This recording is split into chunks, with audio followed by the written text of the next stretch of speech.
ಸನ್ಮಾನ್ಯ ಸಿದ್ದರಾಮಯ್ಯವರು ಮುಖ್ಯಮಂತ್ರಿಗಳಾಗಿದ್ದಾಗ ಚನ್ನರಾಯಪಟ್ಟಣದಲ್ಲಿ ಕೆಇಡಿಬಿಯನ್ನು ಹೋರಾಟ ಮಾಡಿದ್ಮೇಲೆ ರೈತರು ಅದನ್ನು ಬಿಟ್ಕೊಟ್ರಲ್ವಾ. ಅದು ಬೇಡ ಪ್ರಾಜೆಕ್ಟು ಅಂತೇಳಿ ತೀರ್ಮಾನವನ್ನು ಕೂಡ ಮಾಡಿದ್ರು.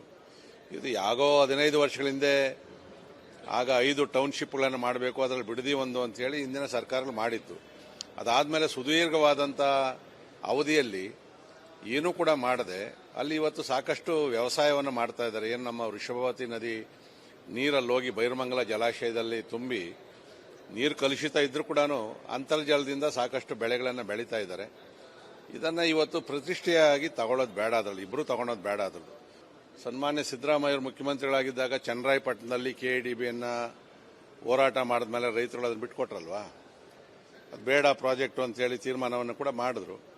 ಇದು ಯಾಗೋ 15 ವರ್ಷಗಳ ಹಿಂದೆ ಆಗ 5 ಟೌನ್ಶಿಪ್ಗಳನ್ನು ಮಾಡಬೇಕು, ಅದರಲ್ಲಿ ಬಿಡದಿ ಒಂದು ಅಂತೇಳಿ ಹಿಂದಿನ ಸರ್ಕಾರಗಳು ಮಾಡಿತ್ತು. ಅದಾದಮೇಲೆ ಸುದೀರ್ಘವಾದಂಥ ಅವಧಿಯಲ್ಲಿ ಏನೂ ಕೂಡ ಮಾಡದೆ ಅಲ್ಲಿ ಇವತ್ತು ಸಾಕಷ್ಟು ವ್ಯವಸಾಯವನ್ನು ಮಾಡ್ತಾ ಇದ್ದಾರೆ. ಏನು ನಮ್ಮ ವೃಷಭಾವತಿ ನದಿ ನೀರಲ್ಲಿ ಹೋಗಿ ಬೈರಮಂಗಲ ಜಲಾಶಯದಲ್ಲಿ ತುಂಬಿ ನೀರು ಕಲುಷಿತ ಇದ್ರೂ ಕೂಡ ಅಂತರ್ಜಲದಿಂದ ಸಾಕಷ್ಟು ಬೆಳೆಗಳನ್ನು ಬೆಳೀತಾ ಇದ್ದಾರೆ. ಇದನ್ನು ಇವತ್ತು ಪ್ರತಿಷ್ಠೆಯಾಗಿ ತಗೊಳ್ಳೋದು ಬೇಡ, ಅದರಲ್ಲಿ ಇಬ್ಬರು ತಗೊಳ್ಳೋದು ಬೇಡ. ಅದರಲ್ಲಿ ಸನ್ಮಾನ್ಯ ಸಿದ್ದರಾಮಯ್ಯವರು ಮುಖ್ಯಮಂತ್ರಿಗಳಾಗಿದ್ದಾಗ ಚನ್ನರಾಯಪಟ್ಟಣದಲ್ಲಿ ಕೆಇಡಿಬಿಯನ್ನು ಹೋರಾಟ ಮಾಡಿದ್ಮೇಲೆ ರೈತರು ಅದನ್ನು ಬಿಟ್ಕೊಟ್ರಲ್ವಾ. ಅದು ಬೇಡ ಪ್ರಾಜೆಕ್ಟು ಅಂತೇಳಿ ತೀರ್ಮಾನವನ್ನು ಕೂಡ ಮಾಡಿದ್ರು. ಇದು ಯಾಗೋ 15 ವರ್ಷಗಳ ಹಿಂದೆ ಆಗ 5 ಟೌನ್ಶಿಪ್ಗಳನ್ನು ಮಾಡಬೇಕು, ಅದರಲ್ಲಿ ಬಿಡದಿ ಒಂದು ಅಂತೇಳಿ ಹಿಂದಿನ ಸರ್ಕಾರಗಳು ಮಾಡಿತ್ತು.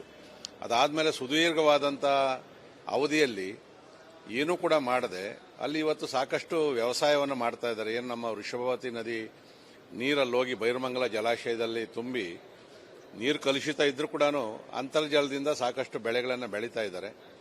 ಇದನ್ನು ಇವತ್ತು ಪ್ರತಿಷ್ಠೆಯಾಗಿ ತಗೊಳ್ಳೋದು ಬೇಡ, ಅದರಲ್ಲಿ ಇಬ್ಬರು ತಗೊಳ್ಳೋದು ಬೇಡ. ಅದರಲ್ಲಿ ಸನ್ಮಾನ್ಯ ಸಿದ್ದರಾಮಯ್ಯವರು ಮುಖ್ಯಮಂತ್ರಿಗಳಾಗಿದ್ದಾಗ ಚನ್ನರಾಯಪಟ್ಟಣದಲ್ಲಿ ಕೆಇಡಿಬಿಯನ್ನು ಹೋರಾಟ ಮಾಡಿದ್ಮೇಲೆ ರೈತರು ಅದನ್ನು ಬಿಟ್ಕೊಟ್ರಲ್ವಾ. ಅದು ಬೇಡ ಪ್ರಾಜೆಕ್ಟು ಅಂತೇಳಿ ತೀರ್ಮಾನವನ್ನು ಕೂಡ ಮಾಡಿದ್ರು. ಇದು ಯಾಗೋ 15 ವರ್ಷಗಳ ಹಿಂದೆ ಆಗ 5 ಟೌನ್ಶಿಪ್ಗಳನ್ನು ಮಾಡಬೇಕು, ಅದರಲ್ಲಿ ಬಿಡದಿ ಒಂದು ಅಂತೇಳಿ ಹಿಂದಿನ ಸರ್ಕಾರಗಳು ಮಾಡಿತ್ತು. ಅದಾದಮೇಲೆ ಸುದೀರ್ಘವಾದಂಥ ಅವಧಿಯಲ್ಲಿ ಏನೂ ಕೂಡ ಮಾಡದೆ ಅಲ್ಲಿ ಇವತ್ತು ಸಾಕಷ್ಟು ವ್ಯವಸಾಯವನ್ನು ಮಾಡ್ತಾ ಇದ್ದಾರೆ. ಏನು ನಮ್ಮ ವೃಷಭಾವತಿ ನದಿ ನೀರಲ್ಲಿ ಹೋಗಿ ಬೈರಮಂಗಲ ಜಲಾಶಯದಲ್ಲಿ ತುಂಬಿ ನೀರು ಕಲುಷಿತ ಇದ್ರೂ ಕೂಡ ಅಂತರ್ಜಲದಿಂದ ಸಾಕಷ್ಟು ಬೆಳೆಗಳನ್ನು ಬೆಳೀತಾ ಇದ್ದಾರೆ. ಇದನ್ನು ಇವತ್ತು ಪ್ರತಿಷ್ಠೆಯಾಗಿ ತಗೊಳ್ಳೋದು ಬೇಡ, ಅದರಲ್ಲಿ ಇಬ್ಬರು ತಗೊಳ್ಳೋದು ಬೇಡ. ಅದರಲ್ಲಿ ಸನ್ಮಾನ್ಯ ಸಿದ್ದರಾಮಯ್ಯವರು ಮುಖ್ಯಮಂತ್ರಿಗಳಾಗಿದ್ದಾಗ ಚನ್ನರಾಯಪಟ್ಟಣದಲ್ಲಿ ಕೆಇಡಿಬಿಯನ್ನು ಹೋರಾಟ ಮಾಡಿದ್ಮೇಲೆ ರೈತರು ಅದನ್ನು ಬಿಟ್ಕೊಟ್ರಲ್ವಾ. ಅದು ಬೇಡ ಪ್ರಾಜೆಕ್ಟು ಅಂತೇಳಿ ತೀರ್ಮಾನವನ್ನು ಕೂಡ ಮಾಡಿದ್ರು. ಇದು ಯಾಗೋ 15 ವರ್ಷಗಳ ಹಿಂದೆ ಆಗ 5 ಟೌನ್ಶಿಪ್ಗಳನ್ನು ಮಾಡಬೇಕು, ಅದರಲ್ಲಿ ಬಿಡದಿ ಒಂದು ಅಂತೇಳಿ ಹಿಂದಿನ ಸರ್ಕಾರಗಳು ಮಾಡಿತ್ತು. ಅದಾದಮೇಲೆ ಸುದೀರ್ಘವಾದಂಥ ಅವಧಿಯಲ್ಲಿ ಏನೂ ಕೂಡ ಮಾಡದೆ ಅಲ್ಲಿ ಇವತ್ತು ಸಾಕಷ್ಟು ವ್ಯವಸಾಯವನ್ನು ಮಾಡ್ತಾ ಇದ್ದಾರೆ. ಏನು ನಮ್ಮ ವೃಷಭಾವತಿ ನದಿ ನೀರಲ್ಲಿ ಹೋಗಿ ಬೈರಮಂಗಲ ಜಲಾಶಯದಲ್ಲಿ ತುಂಬಿ ನೀರು ಕಲುಷಿತ ಇದ್ರೂ ಕೂಡ ಅಂತರ್ಜಲದಿಂದ ಸಾಕಷ್ಟು ಬೆಳೆಗಳನ್ನು ಬೆಳೀತಾ ಇದ್ದಾರೆ. ಇದನ್ನು ಇವತ್ತು ಪ್ರತಿಷ್ಠೆಯಾಗಿ ತಗೊಳ್ಳೋದು ಬೇಡ, ಅದರಲ್ಲಿ ಇಬ್ಬರು ತಗೊಳ್ಳೋದು ಬೇಡ. ಅದರಲ್ಲಿ